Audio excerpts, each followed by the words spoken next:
cómo disfruto de cada una de las alabanzas, porque es verdad, Él sigue aquí, sigue con nosotros en los días tristes, en los días alegres, en cada momento. Él siempre está a nuestro lado. Él es el único que permanece, da igual la situación y el momento. Él sí que no nos falla a nosotros. Nosotros le dejamos solo en la cruz, pero Él jamás nos deja solos. Bueno, hoy vamos a continuar con nuestra escuela sabática, ¿no?, con ese tema del sello de Dios y la marca de la bestia, la segunda parte. Pero antes de empezar a desgranar esta escuela sabática, vamos a pedirle a Julián que nos ponga la escuela sabática laica. Seguramente todos nosotros hemos escuchado alguna vez la palabra apostasía, pero ¿sabemos qué significa? Una simple búsqueda por Internet nos da la respuesta. Cuando personas o grupos de personas se apartan de los principios del Evangelio, se encuentran en un estado de apostasía. En la segunda carta a los tesalonicenses, el apóstol Pablo advierte a la comunidad cristiana acerca de un poder que apostataría de la palabra de Dios. Nadie os engañe en ninguna manera, porque no vendrá sin que antes venga la apostasía y se manifieste el hombre de pecado, el hijo de perdición, el cual se opone y se levanta contra todo lo que se llama Dios o es objeto de culto, tanto que se sienta en el templo de Dios como Dios, haciéndose pasar por Dios. Pablo se refiere a ese poder como engañoso e inicuo y dice que su advenimiento es por obra de Satanás. Este poder apóstata que describe Pablo, ¿no se les parece a uno que ya vimos la semana pasada? Por supuesto, a la bestia de Apocalipsis 13, que también se menciona en Apocalipsis 14. Y que el tercer ángel advierte de no adorarlo ni recibir su marca. Exacto. Este poder también fue descrito por el profeta Daniel como un cuerno pequeño que habla palabras contra el Altísimo y hace guerra contra el pueblo de Dios. Esto nos permite concluir que el cuerno pequeño de Daniel, la bestia de Apocalipsis y el poder inicuo del que habló Pablo son el mismo poder. Si tres grandes hombres de la Biblia nos advierten de estas cosas, creo que debemos estar bien enterados. Por eso, Escuela Sabática Like presenta la serie Tres Mensajes Cósmicos, Lección 12, El Sello de Dios y la Marca de la Bestia, segunda parte. Ya la semana pasada identificamos al poder religioso representado por la bestia. Tanto Daniel como Apocalipsis profetizaron un tiempo de supremacía de este poder. ¿Quieren ver cuán exacta es esta profecía?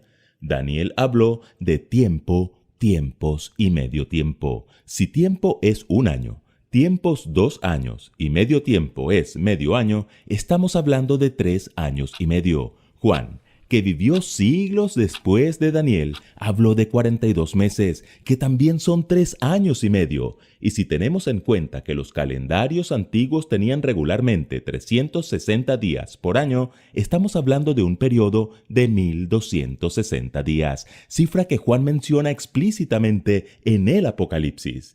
El periodo de supremacía de este poder duraría 1260 días, que con el principio profético de día por año, que ya vimos, nos da un periodo de 1260 años. Ahora necesitamos constatar si esta profecía es verdadera. Por eso la pregunta de esta semana es, ¿qué elementos de la profecía acerca de la bestia se han cumplido y qué falta por cumplirse? El periodo de supremacía papal. El periodo de supremacía papal inició en el 538 de nuestra era, cuando el emperador Justiniano le dio poderes especiales al obispo de Roma. Y justo 1260 años después, en 1798, el general Berthier, bajo las órdenes de Napoleón, entró en la Capilla Sixtina y capturó al Papa Pío VI, poniendo fin a 12 años de injusticias y propinando una herida mortal al papado. ¿Recuerdan qué hizo este poder durante ese periodo de supremacía? Persiguió y asesinó a millones de cristianos que querían permanecer fieles a la palabra de Dios, especialmente a través de algo que llamaron Santa Inquisición. Algunos murieron en horribles mazmorras en donde eran torturados hasta la muerte. Otros quemados en la hoguera, ahorcados o sepultados vivos. Aunque el Papa Juan Pablo II pidió perdón por estas cosas, no podemos olvidar que hacen parte de su historia. Tampoco podemos olvidarnos de los valdenses, un pueblo que durante la Edad Media decidió permanecer fiel a la Biblia. Fueron ferozmente perseguidos. En 1488, la Iglesia romana asesinó brutalmente a los valdenses en el Valle de Luis debido a su fe. Otra oleada de persecución se produjo en el siglo XVII, cuando el duque de Saboya envió un ejército de 8.000 hombres al territorio de ellos. El 24 de abril de 1655, a las 4 de la mañana, se dio una señal para que comenzara la masacre. Esta vez, el número de muertos fue de más de 4.000. Y aunque Napoleón le puso fin a ese periodo de supremacía, el profeta Juan ve algo preocupante. Vi una de sus cabezas como herida de muerte, pero su herida mortal fue sanada, y se maravilló toda la tierra en pos de la bestia, diciendo: ¿quién como la bestia y quién podrá luchar contra ella? ¿Lo notan? La bestia recobraría su poder, su herida sanaría. ¿Se cumplirá esta sentencia con la misma exactitud que el periodo de supremacía? La sanidad de su herida. Mientras esta bestia era llevada en cautividad, Juan ve un nuevo actor en escena, otra bestia que subía de la tierra. Sus características nos indican de quién se trata. La primera bestia salió del mar, que son pueblos y muchedumbres. Salir de la tierra es justamente lo opuesto. Este nuevo poder brotaría de un área desierta, de un territorio descubierto, no conquistado. Tenía 2 cuernos semejantes a los de un cordero. El cordero es símbolo de Cristo. Esta nación se levantaría bajo la bandera del cristianismo, y sus 2 cuernos representan la libertad civil y religiosa. Aunque tenía apariencia de cordero, hablaba como dragón y tenía influencia sobre la tierra y los moradores de ella. ¿Pueden adivinar qué nación surgió en un continente descubierto bajo la bandera del cristianismo, adquirió poder a partir de 1798 y tiene influencia mundial? Los Estados Unidos. Pero, ¿cuál es su papel en la profecía? Buena pregunta. Dice el profeta Juan que hace que la tierra y los moradores de ella adoren a la primera bestia cuya herida mortal fue sanada. Oyeron bien, la herida sanaría, y comenzó a sanar en 1929, cuando Italia reconoció al Vaticano como un estado independiente. Aún así, parecía imposible que un país protestante como los Estados Unidos, que surgió huyendo del papado, fuera a convertirse en un aliado del Vaticano. Hoy eso es un hecho. Más aún, Joe Biden es el segundo presidente católico de su historia. La profecía indica que este país usará su influencia mundial para devolverle al papado la autoridad que tuvo en la Edad Media durante sus 1260 años de supremacía. Lo que vendrá. ¿Recuerdan algún matrimonio en la Biblia que haya funcionado de maravilla? El de María y José. ¿Y uno que no haya funcionado nada bien? El de Acán y Jezabel. Siempre ha sido así. Hay uniones que funcionan muy bien y otras que son un completo desastre. La historia demuestra que siempre que se unieron la religión y la política, los resultados fueron catastróficos. El matrimonio entre la Iglesia y el Estado siempre ha traído represión, persecución y muerte. ¿Por qué? Porque cuando la Iglesia adquiere poder político, querrá imponer sus doctrinas a la fuerza. Ocurrió en la Edad Media y ocurre en muchos países hoy, donde los líderes religiosos son los presidentes de las naciones. Con eso en mente, miremos lo que Juan dice de la bestia en Apocalipsis 13. También se le dio autoridad sobre toda tribu, pueblo, lengua y nación, y la adoraron todos los moradores de la tierra. ¿Lo notan? Poder político y poder religioso, un matrimonio desastroso.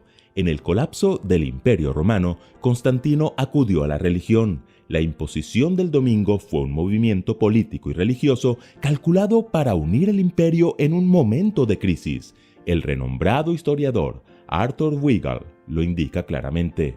La Iglesia hizo del domingo un día sagrado, en gran medida porque era la fiesta semanal del sol, porque era una política cristiana explícita, hacerse cargo de las festividades paganas entrañables para la gente, por tradición y darles significado cristiano. Apocalipsis predice que en el futuro, en un momento de crisis internacional, nuestro mundo enfrentará cambios políticos, sociales, religiosos y morales, por lo que la observancia del domingo se hará cumplir y se convertirá en la marca de la bestia. La Iglesia de Roma ya reconoció que el domingo es su marca de autoridad. ¿Cómo? No se nos dice. La Escritura solo nos da líneas generales, pero suficientes como para mostrarnos que el gran conflicto culminará en torno al tema de la adoración de la bestia o del Creador, y que el sábado jugará un papel central. Eso sí, la queja de Dios es contra el sistema, no contra esos creyentes fieles que, aunque engañados, son objeto del amor de Dios. Por eso Jesús los llama a salir de Babilonia y a ser parte de un solo redil. También tengo otras ovejas que no son de este redil. Aquellas también debo traer, y oirán mi voz, y habrá un rebaño y un pastor. Bien, pues cuántas cosas interesantes nos han contado en la Escuela Sabática Laïc, que nos sirve bien así un poco para centrar este inicio, que es continuación de la semana pasada, en la cual es verdad que en la Biblia aparecen bestias, aparecen poderes que luchan contra el pueblo de Dios. Las podemos identificar en Apocalipsis 13, le podemos ver en Apocalipsis 14, le podemos ver en Daniel 7, incluso en 2 Tesalonicenses se nos habla de ese hombre de pecado. Todos estos poderes son dirigidos por el enemigo para luchar contra Dios, pero no es cualquier poder. Este poder, volvemos a insistir, que es un poder religioso, un poder cristiano, porque intenta ocupar el lugar de Dios, intenta cambiar la ley de Dios. No es cualquier poder ajeno al cristianismo, es un poder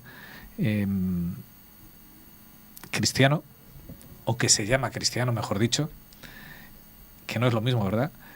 Y que, bueno, pues vamos a encontrar más características esta semana, porque nos va a hablar del tiempo de una supremacía, de un dominio absoluto de este poder.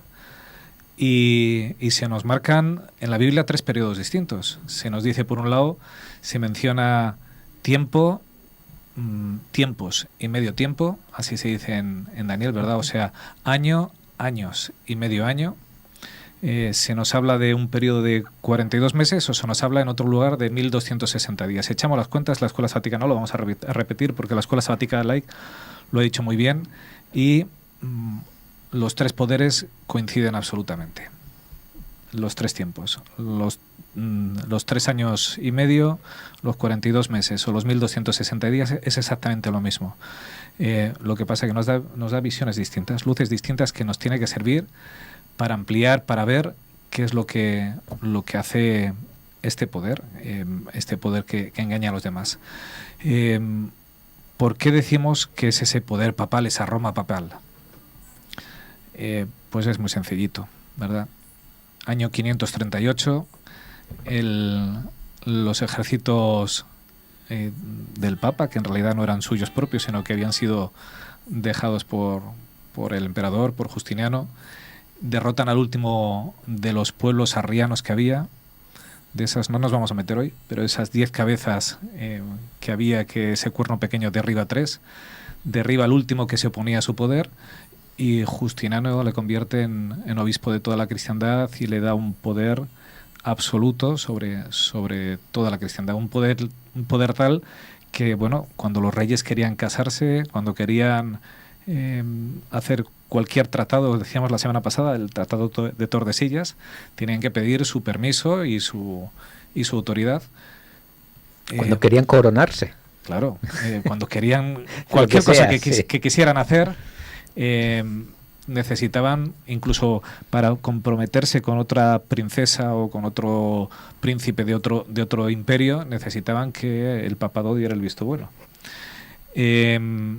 Si le sumamos esos 1260 años, ¿vale?, proféticamente, nos lleva a 1798, que es cuando el general Berthier, a las órdenes de Napoleón, coge al Papa y hasta ahora el que ha sido intocable le quita, se lo lleva secuestrado a Aviñón y en teoría acaba con su poder. Ese poder que era intocable desaparece, pero no ha sido así.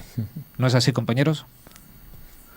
Porque yo lo decía la semana pasada, a mí me asombra ver cada vez que aparece la figura como en una recepción de Estado todos se inclinan ante él, todos le muestran una reverencia muy por encima a la de un jefe de Estado.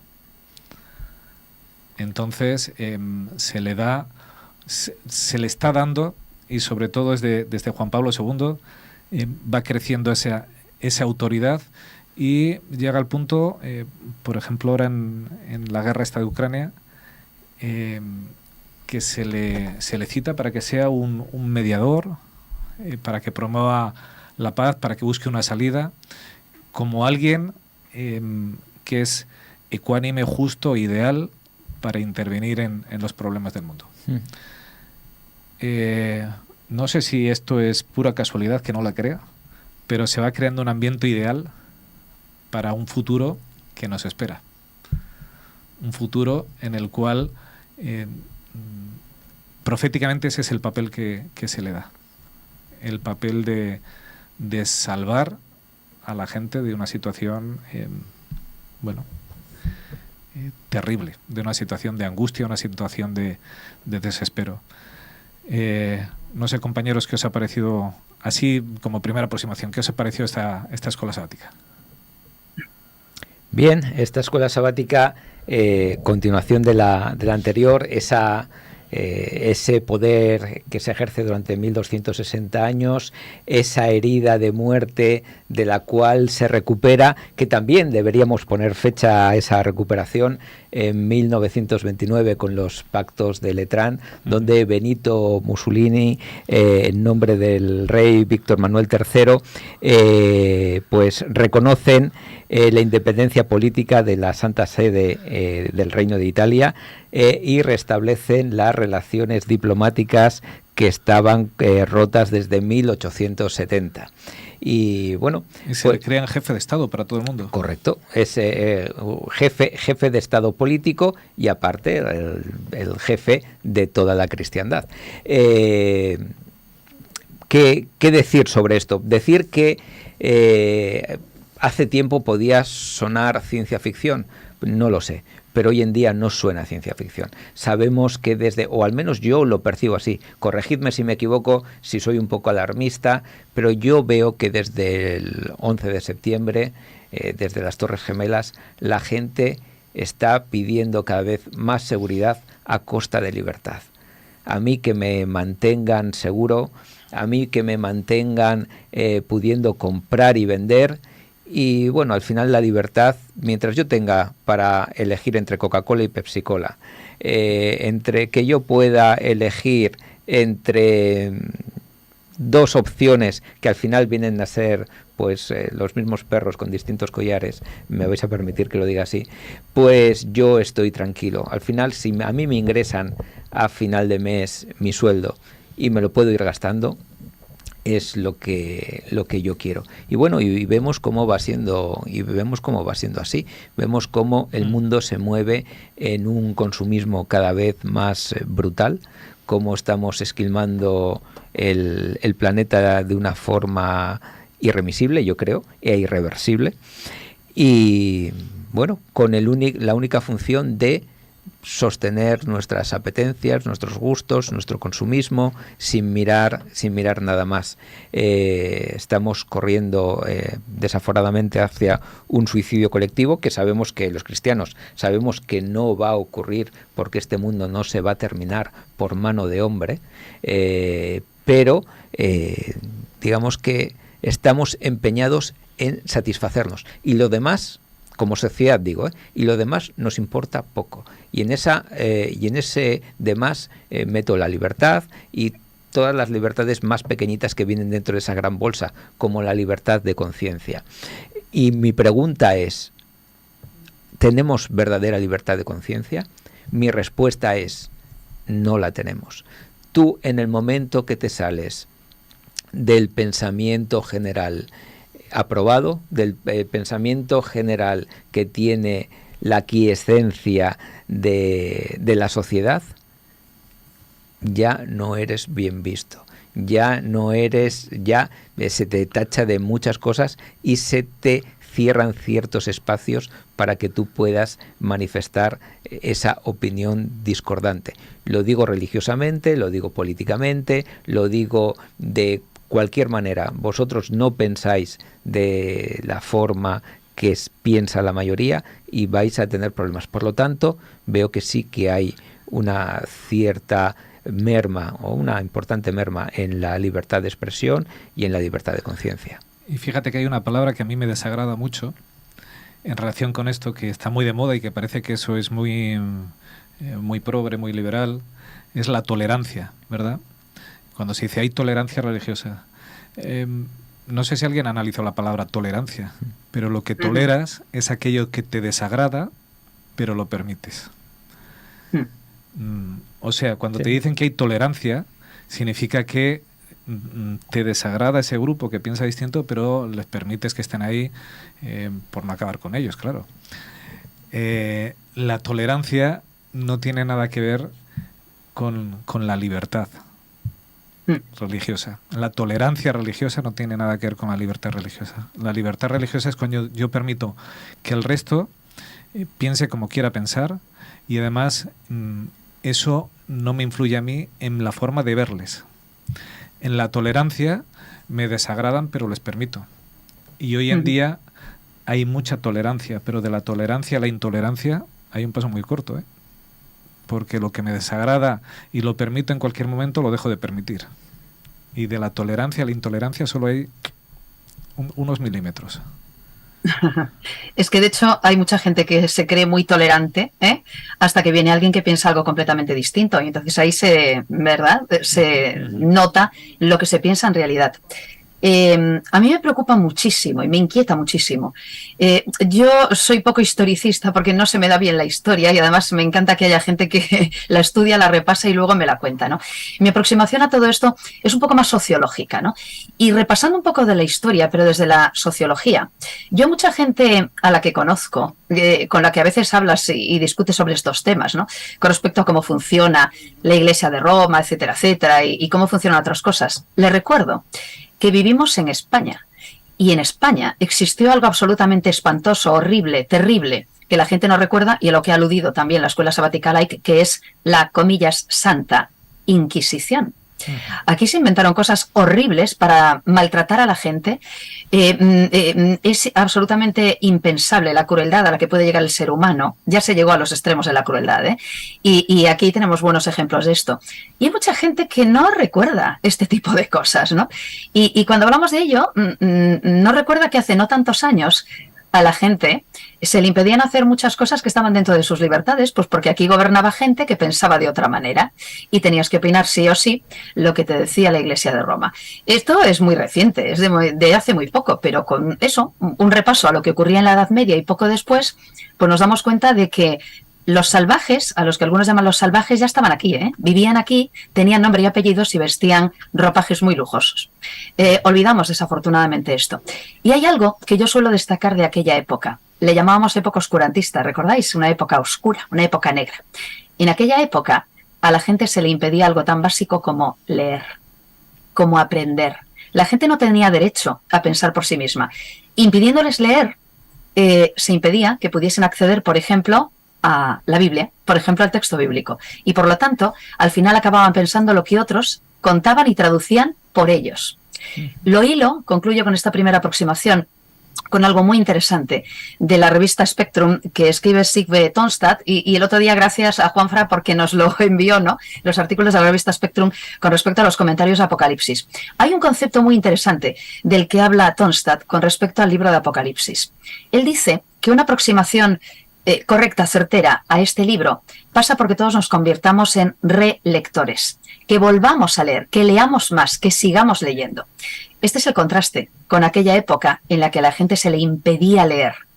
El protestantismo, entre otras cosas, lo que provocó fue que la gente leyese, pudiese leer, ¿verdad? ¿Recordáis qué fue lo que hizo Lutero de lo primero? traducir a un idioma que todos pudiesen leer el texto bíblico, porque la gente no podía hacerlo. Bueno, pues nos invita a ser relectores. Y es verdad, concluyo, que el libro de Apocalipsis es un libro para leer, releer, volver a leer, estudiar, y él hace un matiz muy interesante, y me parece una idea muy interesante.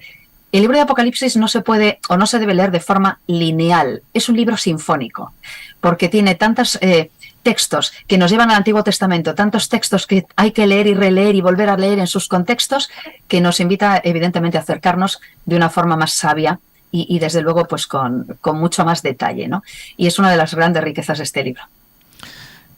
Vamos a recomendar a todo aquel que quiera empaparse de ese periodo oscuro, si tiene la oportunidad de pasarse por Comillas, el pueblo de Comillas, en Santander.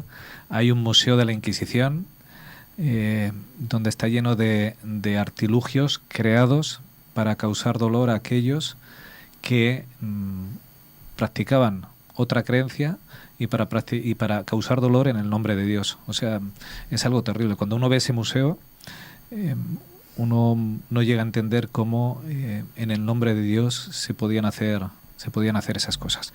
Bien, esta escuela, Jorge, ¿nos haces una primera aproximación y avanzamos? No, yo poco es lo que voy a agregar a lo que habéis dicho. Lo que sí veo en la lección, en el enfoque estrictamente profético, ¿no es cierto? Habla de sellos, ¿no?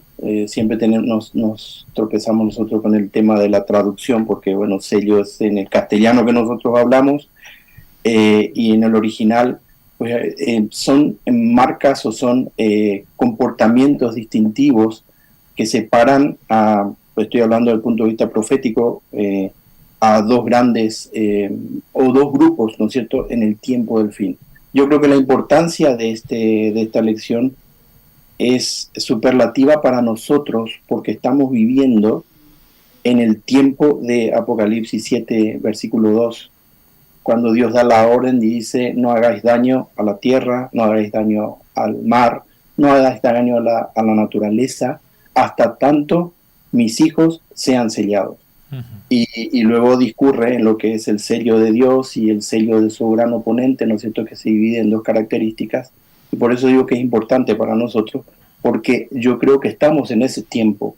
Y a mí me preocupa que yo sea lo suficientemente consciente para saber que Dios me está dando ahora un tiempo de gracia para que, de la manera en que está descrito, ¿no es cierto?, yo pueda asimilar y hacer mío como parte de mi vida esa marca que me distinga claramente como hijo de Dios en el momento crítico de la historia previo a la venida de Cristo Jesús.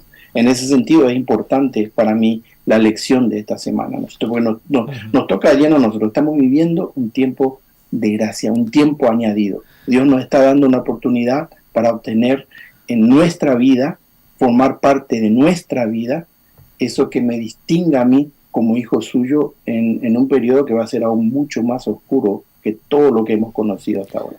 Tiempo en el cual tenemos que tomar una decisión, ¿verdad?, para poder formar parte de ese sellamiento por parte de Dios, porque quien no sea sellado por Dios va a recibir la marca de la bestia. O sea, aquí no hay, yo estoy en zona neutral, yo no. Aquí o se tiene el sello de Dios o se tiene la marca de la bestia.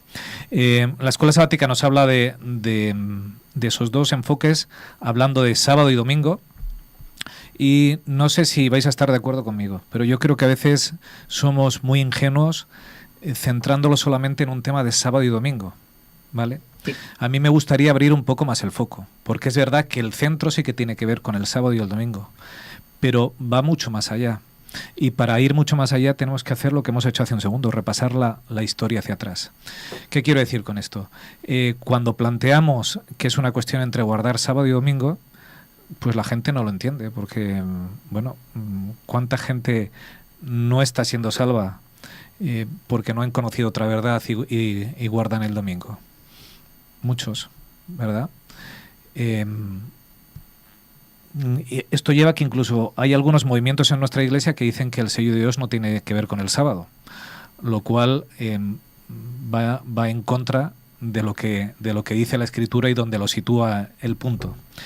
La cuestión está en que el detonante de todo esto va a hacer que no sea solo una cuestión del sábado, sino una cuestión de toda la ley de Dios. Nos acordamos la semana pasada, decían, los hijos de Dios son los que guardan los mandamientos de Dios y tienen la fe de Jesús, ¿verdad? Y lo habla en plural, el guardar los mandamientos. Cuando uno ve la historia del pasado, como ha habido persecuciones religiosas que han sido puntuales en algunas zonas, porque ocurría en España esa Inquisición, o en los territorios de lo que era la España, hoy en día España y por la zona de Hispanoamérica, pero todo en el norte de Europa y Italia, América del Norte. Italia con los valdenses, Francia con los hugonotes. Sí. Pero quiero decir, había zonas que estaban libres, que no tenía que ver. Va a haber una zona, o sea, la última gran crisis va a ser mundial. Va a ser una crisis en la cual se va a buscar eso que hablamos antes. Se busca beneficio para todos, se busca libertad, se busca el proteger las familias, el que la gente pueda descansar, el proteger sus derechos. La ecología también, que el planeta descanse un día. No, el trasfondo de todo ello, que va mucho más allá, coincido contigo, Richard, del sábado, es que cambia el objeto de adoración. Claro. Es decir, durante todo este tiempo, ¿verdad? Y lo hemos repasado además, y Apocalipsis nos lleva por esa línea, ¿no? De lo que se trata es de a quién adoras. La cuestión de los jóvenes frente a la estatua de Nabucodonosor es la misma que vamos a tener vosotros y yo y el resto de la audiencia, ¿verdad? Cuando llegue el momento final. O te postras delante de quien te tienes que postrar, o de lo contrario vas a tener un problema. Luego lo traducimos, pero en realidad es una cuestión de a quién adoras. El sábado supone a quién adoras. A tu Dios como creador, reconoces como creador, estás adorándole como creador. Pero la cuestión será a quién adoras tú y en qué te convierte eso. Pero ahí voy yo. Y te sometes a unas consecuencias. Porque ahora tú descansas el sábado o guardas el domingo, ¿vale? Como tú quieras, pero no te supone un peligro de muerte. Pero llegará el momento en el cual va a haber un grupo que, en contra del criterio mundial de guardar el domingo, deciden que quieren guardar el sábado. Y se convierten en un obstáculo para la sociedad. Y se convierten en objeto de ira y de prejuicio. Llevamos toda la escuela sabática, la escuela sabática laic, viendo ese periodo de los nazis en contra de los judíos. Cuando uno analiza lo que pasó allí, ¿verdad? Cómo una sociedad entera, en base a la propaganda del gobierno, deciden que van a odiar y va a ser el objeto de todos sus problemas son ese grupo de personas. En este caso eran los judíos. Eran el problema de que el país no iba bien, el problema de que la economía no iba bien, el problema de que habían perdido las guerras, el problema de... Cuando eso se traslada hacia aquellos que guardan el sábado y empieza a generarse odio en el resto de las personas y empieza a haber persecuciones, yo decía, nos centramos en un mandamiento, pero abramos el foco, porque ¿dónde está? Y miremos en el pasado, cuando se perseguía con la Inquisición, cuando se perseguía en los nazis, cada vez que ha habido una persecución, ¿dónde había el respeto a la vida, el no matarás? Desaparece. ¿Dónde había el respeto al no robarás, a las propiedades? Se saqueaba a las personas. Cuando dice que son los que guardan los mandamientos de Dios, es porque el resto van a estar tan imbuidos por esa consigna mundial, esa consigna que va a llevar a centrar el descanso en el domingo, que el guardar el resto de los mandamientos no va a ser ningún problema. Yo recomendaba que se pasaran por casillas, porque ahí por comillas, porque allí, en comillas, se ven auténticas barbaridades que se hacían en nombre de Dios. Máquinas para torturar a los bebés mientras las mamás estaban al lado escuchando los gritos de sus bebés. ¿Dónde está el respeto a los mandamientos? ¿Dónde está? No solo nos centramos en el sábado, ya es o me enfrento a esta maquinaria y entonces me enfrento con todas las consecuencias, o si me uno, que ahora vamos a ir por ahí, Jorge, con la marca en la mano o la marca en la frente, ¿verdad? Si me uno, aunque no estoy convencido, no quiero ir en contra, pero me convierto en un delator, me convierto en un perseguidor. Cuidado, porque no es solo una cuestión tiene que ver con sábado y domingo, no, tiene que ver con la ley de Dios entera. porque al final va a haber un quebrantamiento de la ley entera. En el nombre de Dios se volverán a hacer barbaridades.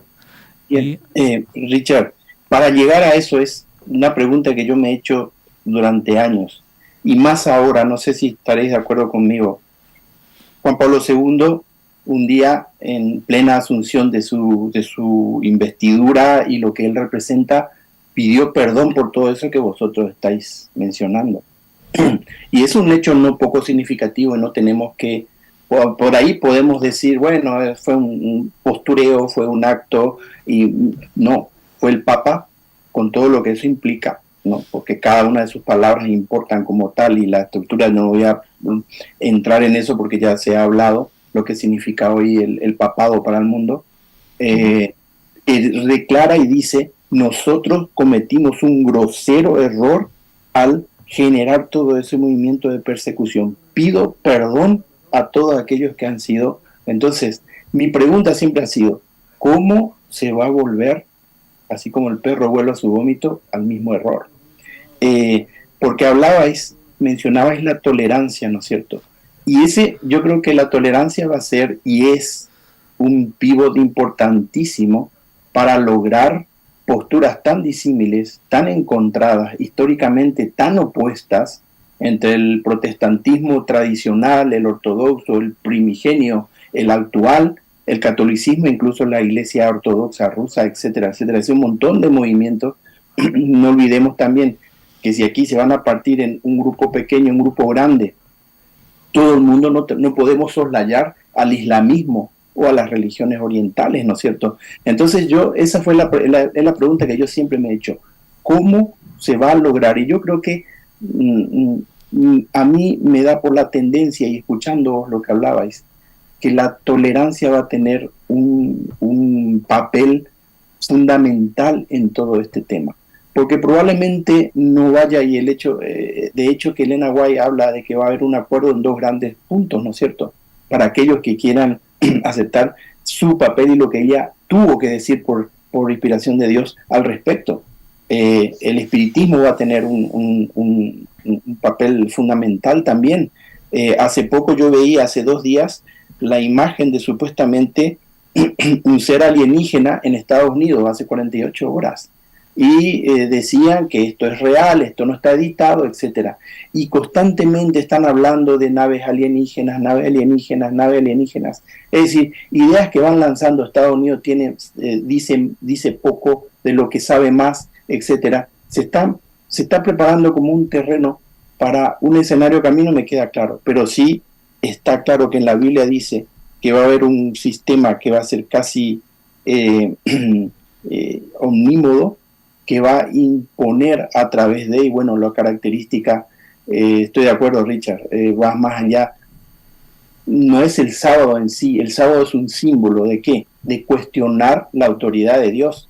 Y por lo tanto, si yo cuestiono la autoridad de Dios, cuestiono todo lo que Dios ha dicho. Hablemos la ley, no solamente los 10 mandamientos, toda la propuesta de vida que Dios ha hecho.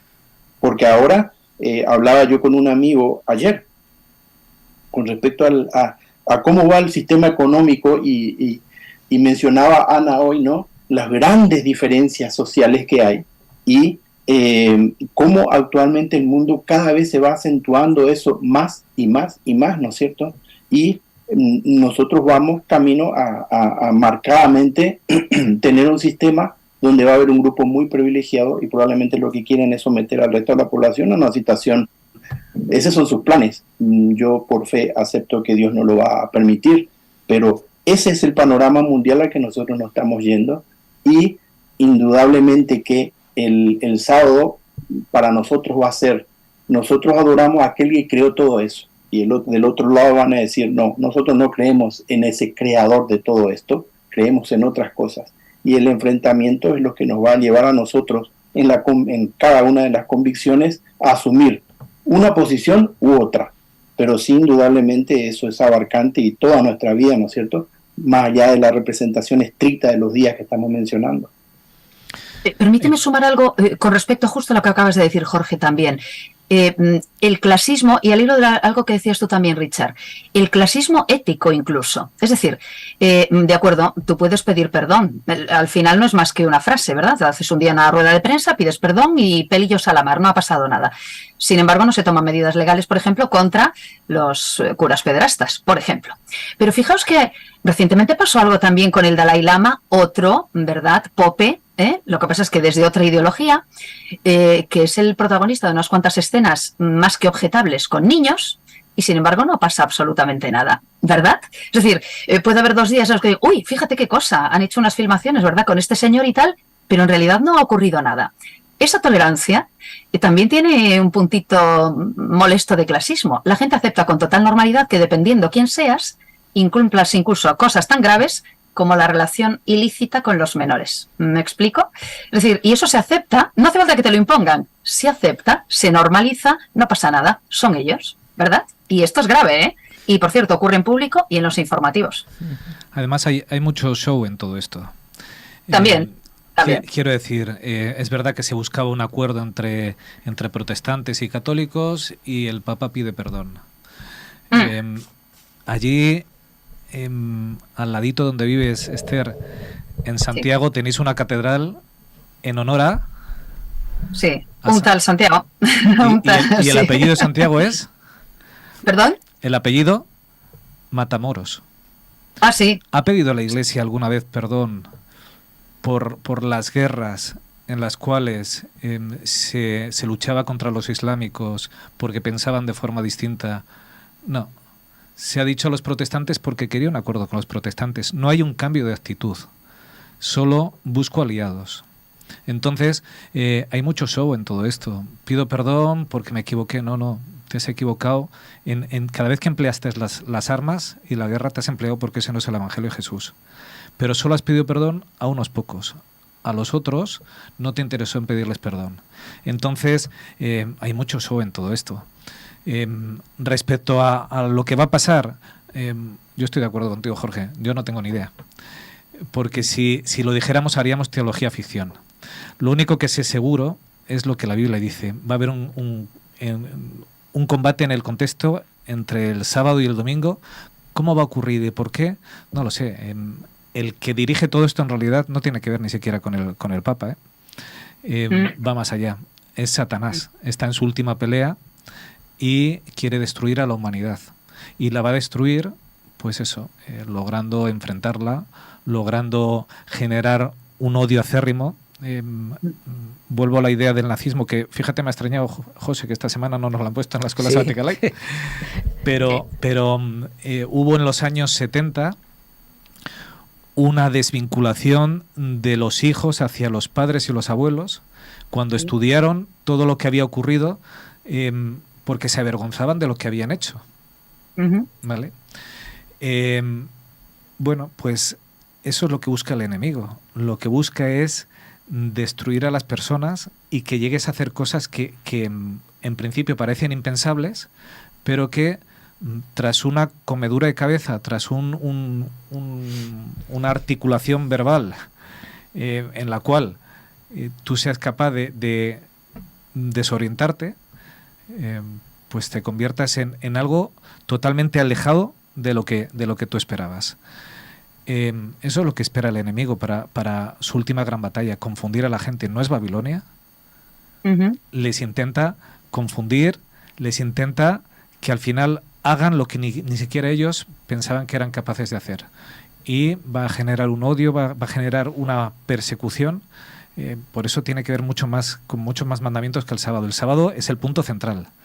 Pero si abrimos el prisma, hay muchos más mandamientos ahí involucrados que se van a saltar, que va a atacar el enemigo en el nombre de Dios, como lo hizo en la antigüedad. ¿Todo esto nos tiene que preocupar? Pues en realidad no. No, porque es verdad. Porque hay quien nos cuida, hay quien nos protege, hay quien nos asiste. No lo hizo en el pasado. Cada vez que hubo una persecución, es verdad que a los valdenses se les persiguió, pero cuando uno hay un libro precioso que yo os recomiendo, si lo podéis buscar, Historia de los valdenses del Piamonte. menciona como bueno, Dios les protegió en cantidad de veces, como en una de estas incursiones que hacían los ejércitos papales, tenían en sus valles tenían todo plantado, y de pronto, mucho antes de la temporada que era normal, cayó una nevada y bloqueó todas las cosechas.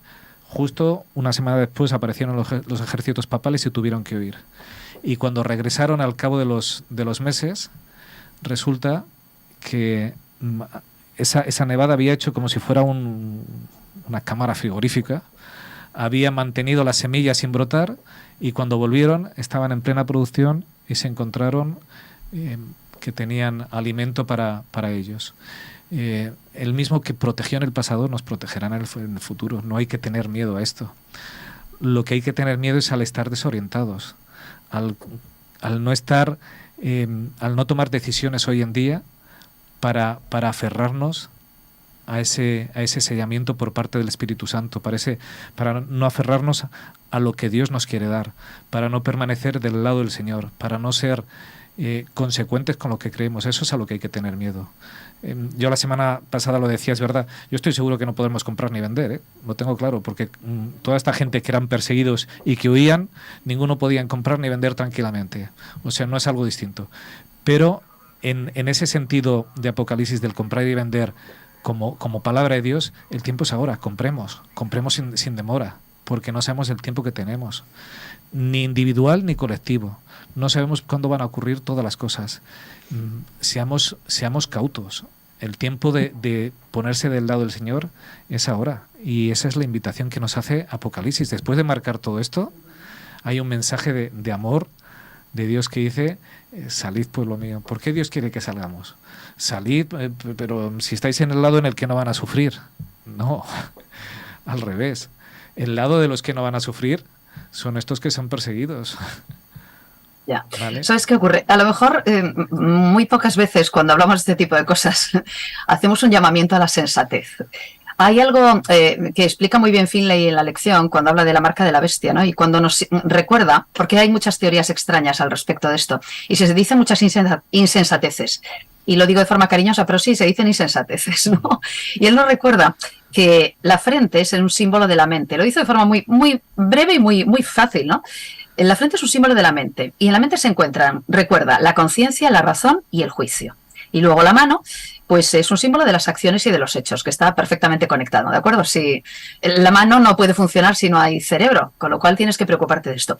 Claro, la pregunta que yo me haría es, al hilo de lo justo de lo que tú comentas, a día de hoy, antes de que lleguen otras cosas, y por cierto, nadie va a ser tentado más de lo que pueda resistir, y tenemos al Espíritu Santo para ayudarnos a esto. Entonces, partiendo de esta relativa tranquilidad que me puede dar la promesa que yo ya sé, ahora mismo, ¿cómo estoy ejercitando mi conciencia?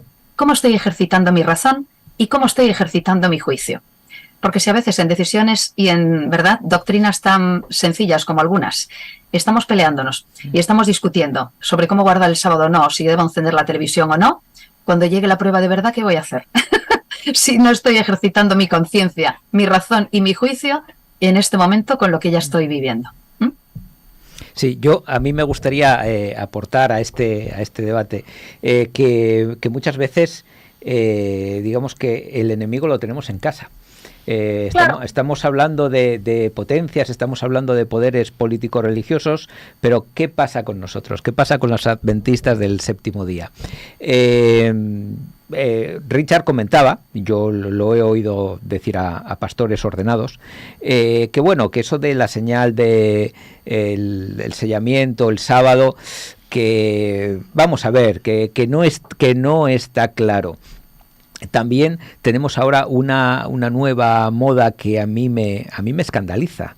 Me escandaliza porque además queda muy bien, que es la moda de los hebraístas. Y lo voy a decir con un poco de cariño, porque yo sé que a Jorge le gusta mucho el ir a la fuente, y yo considero que el ir a la fuente es fundamental y además te da más luz. Pero no podemos menospreciar la obra que ha hecho la Reforma en cuanto a el vertido en las lenguas vernáculas de la Biblia, para que cada uno pueda, por su conciencia, encontrar la verdad, guiado por el Espíritu Santo, y que se nos diga que si no dominamos, que si no vamos a las fuentes, que si no estamos en los contextos antiguos, no podemos acercarnos o beber del pozo de la verdad. Porque entonces todos estamos perdidos. Si se nos quita la Biblia, se nos dice, bueno, es que está mal traducida. Bueno, es verdad que cuando tú traduces, nos pasa a nosotros, nos pasa, yo por ejemplo, en asturiano, tengo palabras que no soy capaz de traducir al castellano con toda la plenitud que yo le puedo dar. La palabra prestar, que es gustarte, pero de una manera que tiene un cierto cariño, o sea, no es, ay, sí, me gusta, está rico. No, el prestar es estar cómodo, estar bien, es una mezcla de muchas cosas, no la puedo traducir con precisión. Y si yo te digo, ay, ¿cómo me presta estar contigo? ¿Cómo estoy disfrutando? Ponos acento. No podría hacerlo. Yo tengo una madre castellana que es la que ha influido, esa sí que me ha puesto un sello. Entonces, incluso ya te digo, si domino el castellano como lo domino, mi madre tiene mucho que ver ahí. Pero entiendo que se pierde. Pero una cosa es que se pierda la riqueza y otra cosa es que se pierda la esencia y la verdad de lo que se dice. Si yo a ti te estoy diciendo cómo me presta estar contigo y lo traduzco a cómo me gusta estar contigo, es verdad que voy a perder otros matices, como que estoy disfrutando, como es que es un momento íntimo, como es que es un momento de compartir, no sé, todos esos matices que tienes, es verdad, los pierdo, pero al final que me lo estoy pasando bien contigo y que estoy disfrutando contigo, sigue implícito en me gusta estar contigo y no se pierde la verdad. Que no nos vendan motos, porque si nos venden estas motos, ¿sabéis a lo que vamos? A que vamos a necesitar traductores, que vamos a necesitar sacerdotes que nos van a arrebatar la palabra de Dios y que van a arrogarse ellos el papel de suministradores de la palabra. Y esa batalla ya la ganó el protestantismo con Lutero. Ojo con esto. Y también me gustaría, al hilo de un comentario que vi ahora en YouTube, hablar sobre el sello. ¿Qué es el sello? Es verdad que la Biblia nos habla sobre que el sello, Pablo nos dice que sellados por el Espíritu Santo, ¿no? O sea, el sello es el Espíritu Santo, y después nosotros vemos que el sello del sábado, ¿qué contradicción hay ahí? ¿Hay dos sellos? ¿Uno es un sello y otro es una señal? ¿O hay dos sellos? Según mi entendimiento, y yo tampoco, no me gusta ser un verso libre, no me gusta en espacios públicos exponer cosas de mi propia cosecha, y por eso he venido a la revista Adventista de junio de 2018, donde nos habla de este tema, porque es un tema recurrente en nuestra iglesia, el estudio de las profecías, y aquí se nos define muy bien los dos tipos de sellos que conviven. El sello que dice cuáles son las marcas distintivas, nos dice, y me vais a permitir que yo lo tome de aquí directamente. Nos dice que ha habido varios sellos, uno de ellos, o varias señales, no sellos, varias señales, uno de ellos físicamente, como la circuncisión, una señal que estaba en nuestro cuerpo, pero que después hay una señal interna en el corazón, y esa es una señal que ha sido sustituida por el nuevo nacimiento, la fe y la observancia de los mandamientos. Y una segunda señal externa es la observancia de un día especial reservado a la adoración. En un intento se nos dice que ¿cuáles son las marcas distintivas? Pues evidentemente la recepción del Espíritu Santo y la separación del pecado constituyen el sello de Dios para los creyentes de todas las épocas. Esto no creo que sea muy difícil de comprender. Si no tienes al Espíritu Santo, no tienes a Dios. Pero nos dice también que va a haber un sellamiento especial que ocurrirá solamente en el tiempo del fin, y que contrasta con la marca de la bestia. Y aquí es donde entra el sábado y el domingo, es decir, dos tipos de sellamientos. Con lo que yo entiendo, y me vais a permitir que ahora sí que teorice, que puede haber cristianos que guardando el domingo se salven, porque han sido cristianos que no han conocido otra verdad y cristianos que han creído sinceramente en eso. Y después tenemos un momento de la historia donde no va a haber nadie que no haya tenido que tomar una decisión. Y esa decisión, entre otras cosas, es la de las características que tiene la Iglesia remanente, que es los que guardan los mandamientos y tienen la fe de Jesús. Y entonces el sábado se convierte ahí en un sello para este cristianismo del fin del mundo. Por lo tanto, no se contraponen los dos sellos. El del Espíritu Santo, que tienen los cristianos de toda época, los de la última época también, porque sin Espíritu Santo no puedes acercarte a Dios, y además el de el sábado. Por lo tanto, no veo que haya una contradicción, pero sí que hay un tiempo especial de sellamiento, un tiempo especial en el que todos van a tener que tomar parte y en el que todos van a tener todas las, la verdad expuesta para que se pueda decidir. Yo estoy convencido que hay muchos creyentes que han muerto en Cristo sin conocer toda la verdad. Convencido. Y también estoy convencido que hay un momento en la historia en el que no puedes... ¿Me permites refutar eso? Por favor. Richard, antes, porque él me mencionó, pero permíteme antes. Yo no solo tenemos un minuto. Dale, Jorge, dale tú. Sí, lo que yo iba a decir era una tontería. Se explayó mucho. Yo quiero decir dos cosas. Lutero aportó con la guía de Dios el mensaje de la justificación por la fe, nada más. Pero no te olvides, José Antonio, que Lutero rechazó de plano Hebreos, que es fundamental para entender lo que es característico de nosotros, que es nuestra misión fundamental hoy, que es la doctrina del santuario. Y Santiago tampoco lo aceptó. Entonces lo que yo digo es, y el otro problema de pretender utilizar encima una traducción como Reina Valera, es que en la realidad vemos que han surgido muchos problemas y siguen surgiendo muchos problemas que quitan la inspiración, que comprometen la inspiración. Actualmente hoy estoy hablando ya dentro de la iglesia adventista, para mí eso es innegable. No ver eso es como tapar el sol con el pulgar. Es decir, yo creo que sí, hay que tener en cuenta que Dios utilizó un método, Dios utilizó una forma, y que obviamente cada uno de nosotros tiene que llegar a eso. Estoy totalmente de acuerdo contigo, José Antonio, y estoy totalmente de acuerdo también en que el Espíritu Santo es el que me va a ayudar a mí, Jorge Romero, a poder lograr comprender lo que Dios quiere que comprenda yo para mi vida y que sea necesario para mi salvación, y me convierta en un elemento útil a la hora de predicar el Evangelio. En eso estamos totalmente de acuerdo. Yo no creo puedo discrepar más, de verdad. Pues yo creo que son reconciliables las dos ideas, porque es verdad. Sería interesante que leamos a Elena White hablando sobre Lutero y lo que supuso también.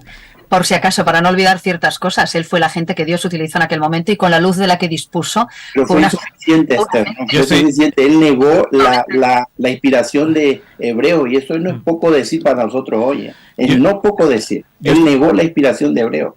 Dijo que Hebreo no era un libro que sirviese para la Biblia, y en Hebreo está revelado la doctrina del santuario. Sin entender nosotros hoy el santuario, Elena White lo dice.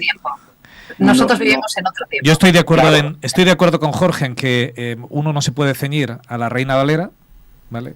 Y estoy de acuerdo contigo, José, en que no hay que ser teólogo y doctor en hebreo para entender el texto. Yo cuando necesito entender un texto, quizás ya os digo, yo soy muy simple, pero yo en casa tengo como 12 o 15 versiones. Yo me cojo las 12 o 15 versiones y entiendo lo que el texto me está diciendo, porque como cada uno le traduce dando un matiz, entiendo lo que quieren decirnos. Entonces, ahí interviene el Espíritu Santo, Richard. Claro, entonces es verdad que no tenemos que ceñirnos. La Reina Valera dice, que yo me acuerdo cuando yo entré en la iglesia, la Reina Valera el 60 era aquello como, vamos, como la única regla de fe. No, coges muchas versiones, abres tu mente con muchas versiones y pillas la idea que está implícita en el texto. Nos dicen, tenemos que acabar ya. Solo te quería decir, José, has dicho, seguro que ha muerto alguien sin conocer toda la verdad. ¿Habrá muerto alguien conociendo toda la verdad? porque la verdad Jesús. Entonces, nos queda a todos tanto de conocer de Jesús, nos queda tanto, pero no dejemos de aferrarnos a Él, no dejemos de agarrarnos a lo único que merece la pena, a nuestro Señor. No dejemos pasar una oportunidad para ser sellados con ese sello que Dios pondrá, ese sello que va a separar a su pueblo en el tiempo del fin. Da igual las circunstancias que nos esperen, porque ese es el grupo de los vencedores, ese es el grupo de los que estarán con Jesús. No nos dan más tiempo, nos dicen que entramos ya en el culto. Ha sido un gusto estudiar con vosotros esta escuela sabática.